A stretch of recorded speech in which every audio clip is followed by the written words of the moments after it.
Si aujourd'hui tu as envie de construire quelque chose de nouveau, un nouveau projet, une nouvelle vie, une nouvelle version de toi, mais tu sens qu'à l'intérieur de toi, il y a quelque chose qui résiste et tu ne comprends pas pourquoi tu n'y arrives pas. Pourquoi tu n'arrives pas à tenir? Pourquoi tu fais pas ces choses que tu t'es dit, c'est sûr, je vais les faire? Souvent, la première conclusion à ça, ça va être je manque de discipline, je manque de rigueur. Tu vas aller chercher une nouvelle méthode, un nouvel outil que tu as vu quelque part. Et tu vas le mettre en place, ça va repartir pendant quelques jours et puis hop, on revient au point de départ. Ce que je vais te montrer dans cette vidéo, c'est que ton problème, ce n'est pas un problème de discipline. C'est que tu cherches uniquement la solution à l'extérieur, alors qu'il y a quelque chose d'autre à venir regarder en tout premier. Et moi, comprendre ça, ça a vraiment changé ma life. Parce qu'au lieu de rester des semaines, voire des mois bloqués à essayer de comprendre pourquoi j'arrive pas à mettre en place cette nouvelle routine, ce nouvel outil, je suis devenue beaucoup plus efficace à me réajuster, plus réactive face à ces phases d'inaction. Donc reste jusqu'à la fin de cette vidéo parce que tu vas repartir avec quelque chose que tu vas pouvoir réutiliser toute ta life pour venir passer beaucoup moins de temps dans ces phases d'inaction comme je te disais et reprendre ton rythme. Et ce que je vais te partager, c'est pas une nouvelle méthode, c'est vraiment quelque chose que les gens oublient de regarder alors qu'en réalité, ça change.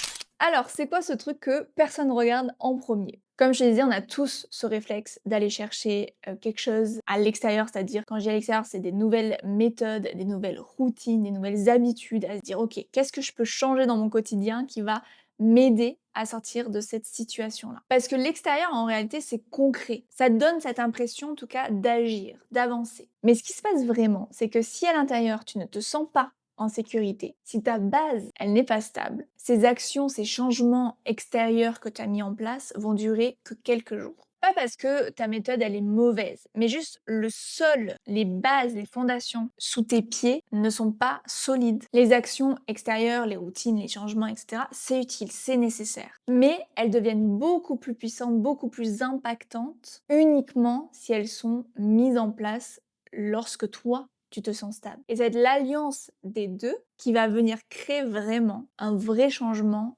durable dans ta vie. Et cet intérieur, cette base, c'est ce qu'on appelle l'ancrage. Et l'ancrage, c'est directement lié à ton chakra racine.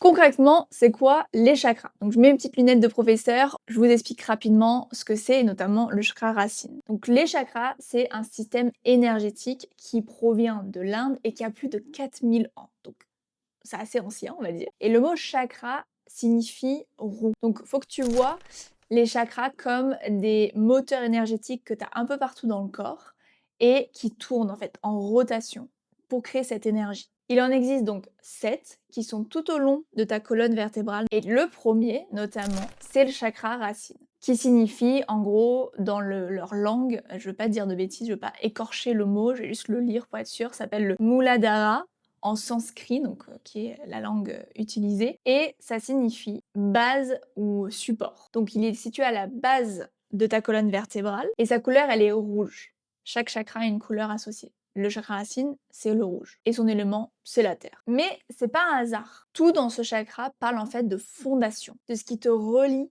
au sol, à la matière, au concret, justement. Si vous entendez les mouettes, voilà, je vis à Ericeira, donc il y a beaucoup de mouettes autour de moi. C'est un petit village pêcheur.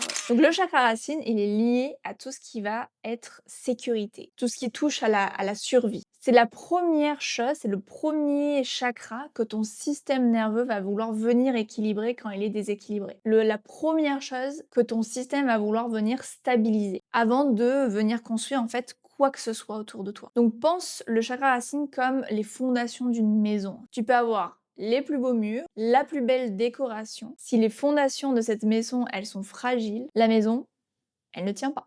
Eh bien, le rôle du chakra racine dans ton corps, c'est exactement la même chose. Si tes fondations ne sont pas solides, ça va être difficile pour toi de créer des choses à l'extérieur. Construire un business, partir quelque part. Pourquoi je vous en parle aujourd'hui? Je pense que si tu regardes cette vidéo aujourd'hui, tu es peut-être dans un moment de ta vie où tu sens que quelque chose a besoin de changer, a besoin d'évoluer. Tu sais que la vie que tu veux n'est pas tout à fait celle que tu es en train de vivre aujourd'hui, mais entre le savoir et vraiment avancer, il y a ce truc qui coince, cette résistance. C'est souvent là, dans cette résistance, que le chakra racine entre en jeu. Parce que se transformer, aller vers une nouvelle vie, vers une nouvelle version de nous aussi, c'est beau, c'est même merveilleux, mais C'est très déstabilisant. Et donc, si ta base intérieure, elle est instable, elle se sent pas sereine, ton système nerveux, lui, va résister parce qu'il est là pour te protéger. Pas parce que tu n'es pas prête, mais parce qu'il cherche à te maintenir en sécurité, à te garder dans cette zone de confort, ce qu'on appelle la zone de confort, parce que c'est ce que tu connais, ce qui est familier. Et venir travailler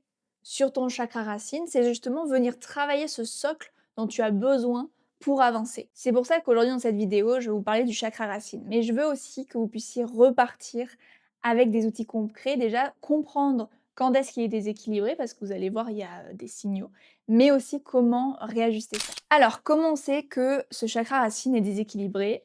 Facile, écoutez ton corps. Ton corps t'envoie des signaux tout le temps. Il te parle tout le temps. C'est juste qu'on ne l'écoute pas toujours. Donc il y a plusieurs signaux. Les premiers, c'est les signaux physiques. Ça peut être des douleurs récurrentes dans le bas de ton dos, au niveau de tes hanches, les genoux aussi, mais ça peut être aussi au niveau des chevilles, des pieds. Tu peux aussi avoir des troubles digestifs, ça peut être aussi un signal. Tu peux avoir aussi une mauvaise circulation, tu peux avoir aussi une baisse de libido. En tout cas, quand le chakra racine est déséquilibré, c'est souvent à ce niveau-là que tu vas avoir des signaux de ton corps. Après, il y a des signaux que beaucoup de femmes connaissent. La sensation de savoir exactement où est-ce que tu veux aller, la sensation, voilà, tu as de la clarté sur ça. Et pourtant, tu es complètement paralysé de passer à l'action. Tu sais, quand tu as cette petite voix en toi qui te dit: «Est-ce qu'on est sûr c'est le bon moment? Est-ce qu'on n'attendrait pas d'être prête, vraiment bien prête? Viens, on attend que ça soit parfait. Sinon, on n'y va pas. Soit c'est tout, soit c'est rien». C'est pas un manque de courage, en réalité, c'est juste ton système nerveux qui cherche à rester sur ce qu'il connaît. Parce qu'il ne se sent pas encore assez ancré pour avancer. Ensuite, tu as des signaux comportementaux, on va dire. Ça peut être la difficulté à s'engager dans un projet, dans une relation, cette sensation de toujours voilà, vouloir garder une porte de sortie au cas où. Ou sinon, on peut avoir aussi des personnes qui vont accumuler des tas et des tas et des tas d'objets. Comme si avoir plus de choses autour de soi venait créer un sentiment de sécurité matérielle. Est-ce que tu te reconnais dans ces signaux-là? Si oui, sache une chose, c'est que c'est pas un jugement, c'est une information que ton corps, que tes énergies du coup t'envoient. Et on va pouvoir travailler ensemble pour avancer. Et quand tu as identifié ces signaux, ok, maintenant comment on fait à venir travailler ce chakra racine? La première chose que je fais systématiquement, c'est de venir étirer mon corps. Et des fois, je vais m'aider aussi de positions de yoga qui sont spécifiquement pour venir étirer par exemple les hanches ou le bas du dos. Et à chaque fois, ça me fait déjà beaucoup de bien. La deuxième chose que je vais faire toujours, c'est déjà de venir essayer de calmer mon système nerveux. Parce que qui dit manque de sécurité dit peur, dit angoisse, dit anxiété. Et donc, je le sens au niveau de ma poitrine que j'ai du mal à respirer, par exemple, ou que je peux avoir au niveau, vous voyez pas, mais un peu plus bas, ici. Et donc, le but, c'est vraiment de venir par une respiration en 4 temps. Donc, c'est une respiration en carré, qui est donc, tu inspires pendant 4 temps, tu bloques pendant 4 temps, tu expires pendant 4 temps, et tu attends 4 temps, et tu refais ça plusieurs fois. Et rien que ça, je vous assure que déjà, ça calme tout et ça redescend la pression. La troisième chose qui arrive systématiquement après cette respiration, c'est une visualisation que je vais faire. Donc soit je peux avoir des audios qui vont m'aider à venir visualiser, soit je le fais moi-même toute seule. Ce qui se passe pendant cette visualisation, en tout cas, c'est que j'essaye de me mettre au soleil la plupart du temps, parce que justement, quand j'inspire, j'imagine que j'absorbe une espèce de lumière ultra lumineuse, ultra agréable, qui entre par le sommet de ma tête et qui va vraiment aller partout dans mon corps. Et quand j'expire, je visualise des racines au niveau de mes pieds, donc généralement j'ai les pieds au sol, qui vont aller à l'intérieur de la terre. Vraiment, je visualise des racines qui vont s'enraciner au plus profond de la terre. Donc j'inspire la lumière, ça passe à travers mon corps et j'expire, il y a toutes ces racines qui rentrent dans le sol. Et c'est fou parce qu'en fait, le fait de prendre le temps de visualiser ça, je me sens beaucoup plus ancrée, beaucoup plus comme si mon poids, tout le poids de mon corps était dans le sol, tu vois? Vraiment beaucoup plus stable. Donc ça, c'est trop bien à faire. Ensuite, ce que je fais, c'est que j'essaie de mettre de la conscience sur ce qui m'angoisse. Par exemple, jusqu'à pas très longtemps, il y a vraiment cette instabilité financière qui vient me challenger. En fait, au lieu de fuir cette instabilité, cette peur, etc., je me suis dit: «OK, l'argent est un sujet qui revient dans ma vie actuellement. Et bon, en tant qu'entrepreneuse, je me dis, tu t'es jamais vraiment intéressée à l'argent alors que tu veux en faire. Bref, anyway. Et en fait, je suis allée vraiment chercher qu'est-ce qui vient nourrir cette insécurité financière. Donc, j'ai juste commencé à m'intéresser à l'argent. Par exemple, à lire, à comprendre, à écouter des podcasts, focus sur l'argent, money mindset. Au lieu de fuir ça, je suis allée les 2 pieds dedans. Parce que je pense qu'à ce moment-là, au lieu d'essayer de rejeter ma peur, c'est plutôt de venir changer ma perception, changer mon rapport à l'argent notamment, mais changer mon rapport à cette peur-là en fait, au sujet en tout cas de mon stress. Parce que venir travailler son chakra racine, c'est pas uniquement faire des visualisations et des méditations, c'est aussi venir changer concrètement pour venir vraiment mettre en place des changements concrets dans ta vie. Et puis, il y a les petites choses du quotidien que vous connaissez certainement, mais c'est d'aller marcher en nature. Moi, j'adore, on a la plage à côté, donc c'est d'aller au bord de l'eau, marcher dans le sable les pieds nus, jusqu'aux chevilles parce qu'elle est très froide. Mais c'est vraiment de m'ancrer, vous savez, je sais plus comment on dit en anglais ou en français, enfin en tout cas, mettre vos pieds nus dans de l'herbe, dans du sable, vraiment avec un contact direct avec la nature. Mais en tout cas, vraiment prendre un moment pour soi et vraiment une intention de se reconnecter à la terre. En plus, c'est simple, c'est gratuit et ça fonctionne. Le but, évidemment, c'est pas que tu fasses tout d'un coup, mais déjà commence par quelque chose. Essaie petit à petit.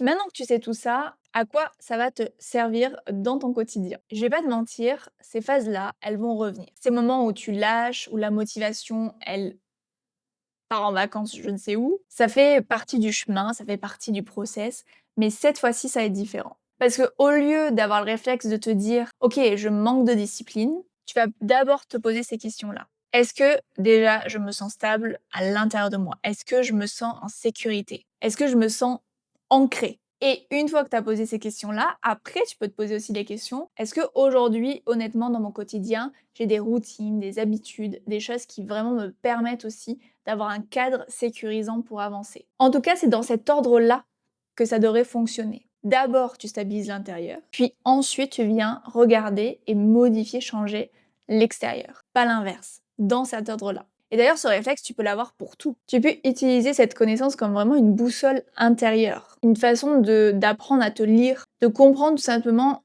qu'est-ce qui se passe en toi là maintenant, avant d'aller chercher une façon, une méthode ou quelque chose à l'extérieur que tu peux changer. Parce que quand tu comprends ton fonctionnement, quand tu sais écouter ces variations en toi, ce qui bouge, ce qui résiste, tu commences à mettre justement des choses en place à l'extérieur qui sont beaucoup plus justes déjà et qui vont vraiment avoir de l'impact. Et c'est là où tu commences à créer la vie que tu as vraiment envie d'avoir. Si cette vidéo t'a parlé, like, ça va vraiment aider la chaîne à être poussée et à impacter encore plus de femmes. Et si en regardant cette vidéo, tu t'es reconnu, si tu sens que aujourd'hui ta vie actuelle, elle ne reflète plus qui tu es ou ce que tu veux, je veux te parler de The Sunshine Club. The Sunshine Club, c'est pas fait pour tout le monde. C'est un espace pour les femmes qui sont prêtes à aller voir ce qu'il y a à aller chercher, à aller changer, même quand c'est inconfortable. Si tu sens que cette nouvelle vie, elle t'appelle, mais que tu as besoin d'être guidée, d'être soutenue pour venir développer cette confiance, pour venir prendre des décisions et voir des changements concrets s'opérer réellement dans ta vie, The Sunshine Club est fait pour toi. À l'intérieur, tu trouveras tout un parcours de transformation à suivre où je t'ai mis tous les outils qui m'ont aidé moi à venir changer ma life. Des pratiques aussi tous les mois pour venir incarner ce que tu es en train de transformer, mais aussi prendre le temps pour toi, prendre ce temps pour te reconnecter à toi. C'est des pratiques qui sont guidées par des praticiennes. Et bien sûr, tu as toute une communauté autour de toi, partager et être soutenu pendant cette transition. Pour nous rejoindre, le lien est juste en description. Tu as 7 jours d'essai qui sont offerts, alors profites-en pour te faire ton avis. Merci encore d'avoir regardé cette vidéo et de faire partie de cette belle communauté avec Mel Sunshine. Et je vous dis à la semaine prochaine avec une nouvelle vidéo. Je vous fais des bisous. Bye!